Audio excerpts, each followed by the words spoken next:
Good evening.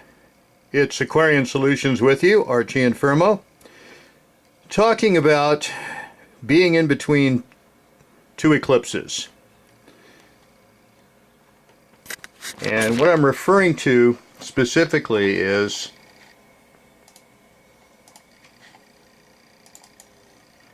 the eclipse that occurred November 24th, 10:10 p.m. here on the West Coast, and out on the East Coast, and we're looking at a chart for DC, Washington, D.C., the Hill as you call it. That was at 1:10 a.m. Now the big news about this, you can pretty much really get an idea by drilling down right at the ascendant.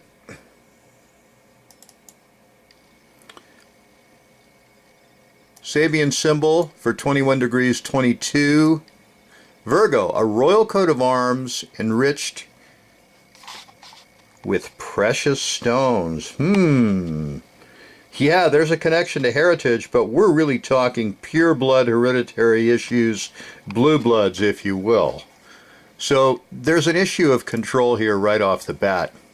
Mars being in the 12th, we're talking about hidden aggressions, hidden plans, deceptions. Mars, of course, is in Virgo. Many of you that read my chart would know that Mars will not only be in Virgo till early 2012, but will station retrograde, and this is the whole key. When Mars is retrograde, we're really looking at a lot of frustration, pent-up anger, and the kinds of disappointments that would lead to aggressions. In this case, we've got Mars at 23 stationing, and that is January 22nd. And it turns out that that degree, and of course it will be also in a very wide orb to Uranus and Ceres, both in Aries at that time. But the real key to all this is to taking a quick look at the U.S. Sylvie chart.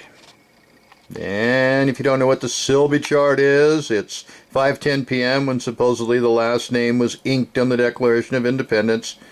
That's July 4th, 1776.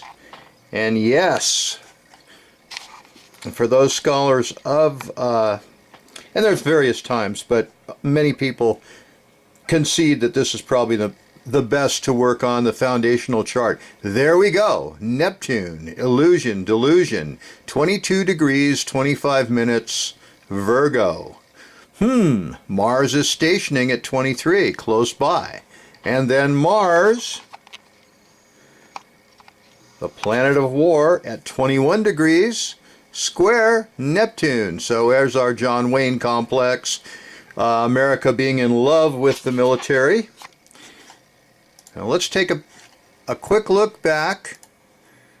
On my blog I talked about these two eclipses, and when I say two eclipses, the next one occurs on December 10th, and it won't be a partial. The last one was a partial solar eclipse.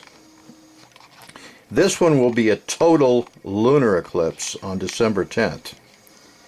And it turns out that we're in one of the families of eclipses called Saros Series 14 North. And this Saros Series began April 29th, 1074.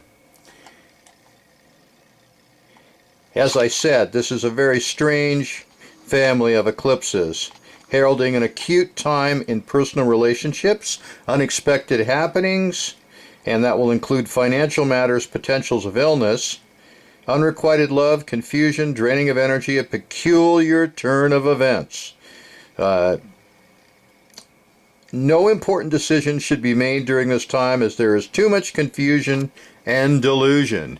Well, it turns out, yes, with the last eclipse, we can see Mercury was stationing. Stationing retrograde. So that's where the confusion in Sagittarius, right near the North Node. And as we head towards the total lunar eclipse, we can see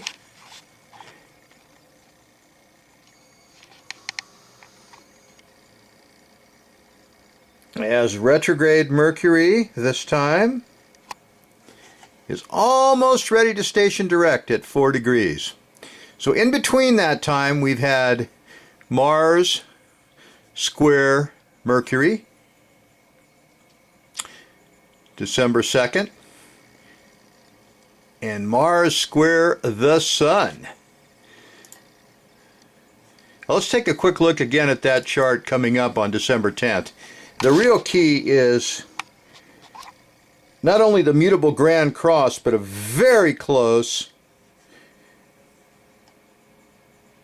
Sun and North Node, Mars, Moon and South Node, T-square, and it goes and funnels right up to Mars, which leads us to what's going on.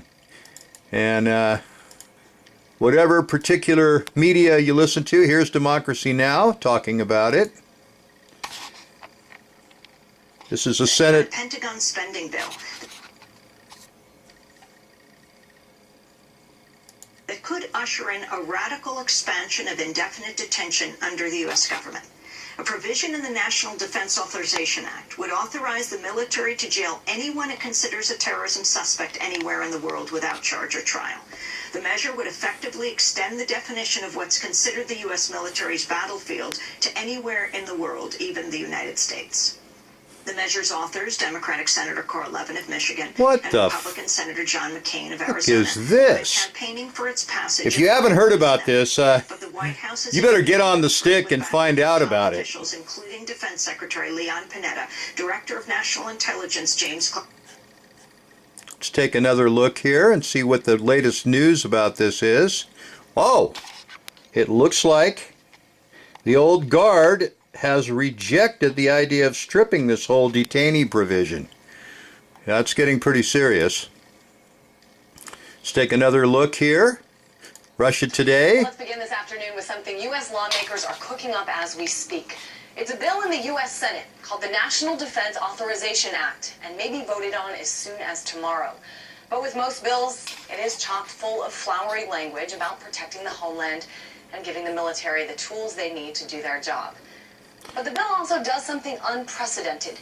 It gives the president, this one and the next ones, the authority to indefinitely imprison people without charge or trial, both in other countries and here in the United States.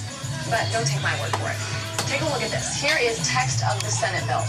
1867, Congress affirms that the authority of the president to use all necessary and appropriate force pursuant to the authorizations for use of military force includes the authority of the armed forces of the United States to detain covered persons pending disposition under the law of war. All right, not exactly simple language here. So why don't I play something for you? Yeah, and that's the key right here. None of this is simple language. When Mars is in Virgo and Mercury, the ruler itself, is retrograde, we've got a lot of confusion. Now, I'm going to sign off in a couple of minutes, but I want you to realize that what's really happening here is Mars won't even station direct till April 12th, 2012. And when Mars does station, it will be at 3 degrees Virgo, opposing Chiron, the wounded healer. So we got a lot of work to do, and opposing Neptune. So not only do we have the Mars, Neptune, at least Mars to the U.S. Sibley chart for illusion, but we've got Mars opposing Neptune again. The last time that happened was in Leo and Aquarius, and it was when the whole scandal broke with the coach Paterno and Sandusky and the rest of the coaches in Penn State. So we got a lot coming up here, folks. Great time to meditate, do yoga, but it's a great time to know what the heck's going on.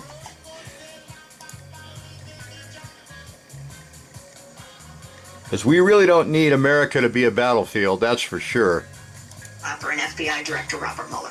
The measure was inserted In fact, full military spending as the whole thing collapses, these guys approved it without a single public hearing. are just putting up a huge fight. Harry Reid has set Wednesday as a procedural So we've got to advance the legislation. got a lot to do here. We're joined by Daphne Aviata, Senior Associate with the Law and Security Program at Human Rights First.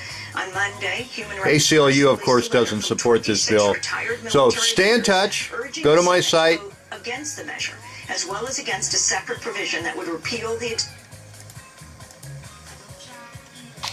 Signing off. Aquarian Solutions, November 29th. Moon in Aquarius. Moving closely to a conjunction with Neptune.